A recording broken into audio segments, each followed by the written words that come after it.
உங்களுக்கு ஆசீர்வாதமாக இருக்கும். இந்த நாள் இந்த காலை நேரத்துல கர்த்தர் உங்களோட சொல்றதுக்கு ஆண்டவர் தந்த வேத வசனம் இந்த நாள் வந்து எனக்கு உங்க மத்தில சொல்றதை ஞாபகப்படுத்தின வசனம் உங்க எல்லாருக்குமே ஆசீர்வாதமாக இருக்கும்.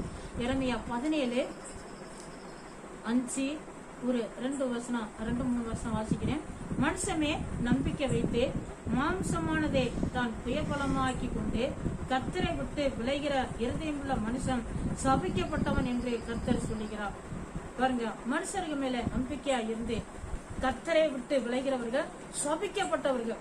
இன்னைக்கு எத்தனை பேரு அந்த ஆண்டவரை பின்பற்றி வருகிறதுனால, ஆண்டவருக்குள்ள இருக்கிறதுனால சிலரை இந்த பழி விலகி போக பண்றாங்க, ஆண்டவரை விட்டு வந்து விலக்கி விடுறாங்க.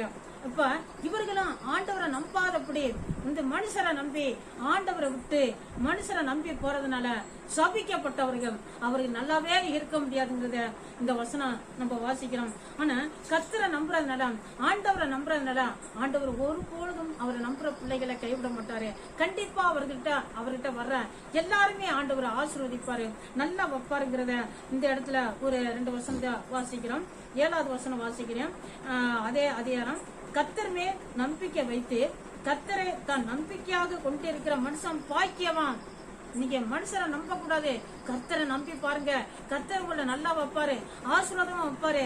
மனுஷரை நம்பி போவாதீங்க. யார் என்னதான் தரேன்னு சொன்னாலும் சரி, எப்படி என்னெல்லாம் சொல்லி உங்களை ஆசை காட்டினாலும் சரி, நீங்க மனிதரை நம்பாதீங்க. நம்ம இதை கர்த்தரை நீங்க நம்பி பாருங்க. கர்த்தர் உங்களை ஆசீர்வாதமாவே வைப்பாரு, நல்லா வைப்பாரு.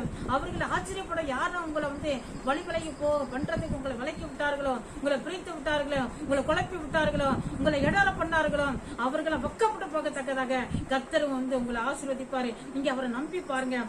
இன்னொரு வசனத்தை வாசிக்கிறேன். அங்கே அதே 17வது அதிகாரம் 8வது வசனம்.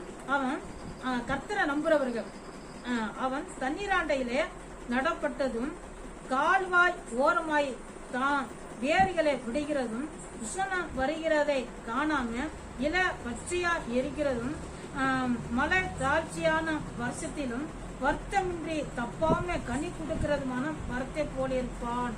பாருங்க, கர்த்தரை நம்புற பிள்ளைங்க நல்ல ஒரு செழிப்புள்ளவர்களாக இருப்பார்கள் நம்ம இந்த இடத்துல வாசிக்கிறோம். பாருங்க, அவர்களுக்கு எந்த ஒரு வருத்தமும் இருக்காது. வந்து எந்தெந்த நேரத்துல அவர்களுக்கு என்ன ஆசீர்வாதம் வேணுமோ மரம் வந்து பாருங்க. இப்ப அந்த இடத்துல நம்ம வாசிக்கிறோம். அவன் தண்ணீர் ஆண்டையிலே நடப்பட்டதும் கால்வாய் ஓரமாய் தான் வேர்களை விடுகிறதும். கால்வாய் ஓரமாயும் தண்ணீர் ஓரத்திலே நடப்பட்ட மரம் எப்படி இருக்கும்? நல்ல பச்சையாக இருக்கும், செழிப்பாக இருக்கும். அதே போல கனி எந்தெந்த நேரத்துல கனி கொடுக்கணுமோ அந்தந்த நேரத்துல கனி கொடுக்கும்.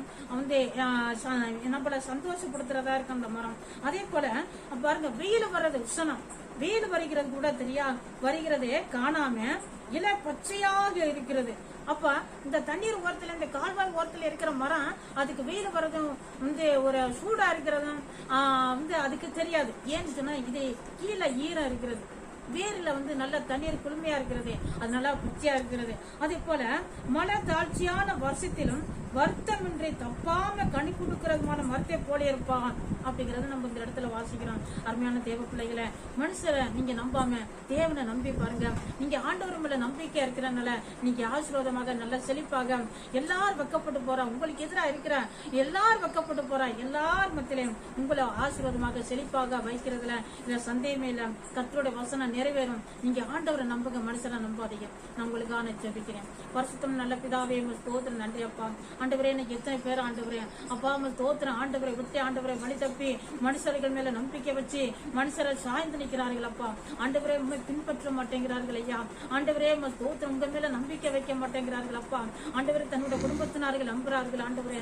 ஆண்டவரே ஸ்தோத்திரம், சிலர் ஆண்டவரே அப்பா பெற்றோர்களே நம்பி நிற்கிறார்கள் அப்பா, சகோதரர்களே நம்பி நிற்கிறார்கள், ஆண்டவரை நம்ப மாட்டேங்கிறார்கள் அப்பா. ஆண்டவரே, இப்படி எத்தனை பேர் ஆண்டவரே அப்பாவை விட்டு விலகி போறார்களே. ஏசாப்பா ஸ்தோத்திரம், உண்மை நம்பும்படி ஆண்டவரே நீர் அவர்களுக்கு தைரியத்தை கொடுங்க, ஞானத்தை கொடுங்க அப்பா. இந்த வசனத்தெல்லாம், அந்த வார்த்தைகளை, இந்த வாக்குத்தத்த வார்த்தைகள் ஆண்டவரே அப்பா நீர் அவர்களுக்கு ஞாபகப்படுத்தி விடுங்க ஆண்டவரே. தெய்வமே ஸ்தோத்திரம், நன்றி அப்பா. நம்மன பிள்ளைகளும் ஆண்டவரே அப்பா செழிப்பாக இருப்பார்கள் நாங்க இந்த இடத்துல வாசிக்கிறோமே. தெய்வமே ஸ்தோத்திரம், நம்ம அப்பா மனிதர்களை நம்பாதபடி உங்க மேல நம்பிக்கையா இருக்க உதவி செய்யும், உங்க மேல நம்பிக்கையா இருக்க உதவி செய்யும். நம்மன பிள்ளைகளை வெக்கப்பட்டு போக போகாதபடி நீர் ஆசீர்வதிங்க ஆண்டவரே, கிரியை செய்யுங்க. ஏசு கிறிஸ்துவின் நாமத்தில் ஜெபிக்கிறோம் பரிசுத்தம் நல்ல பிதாவே.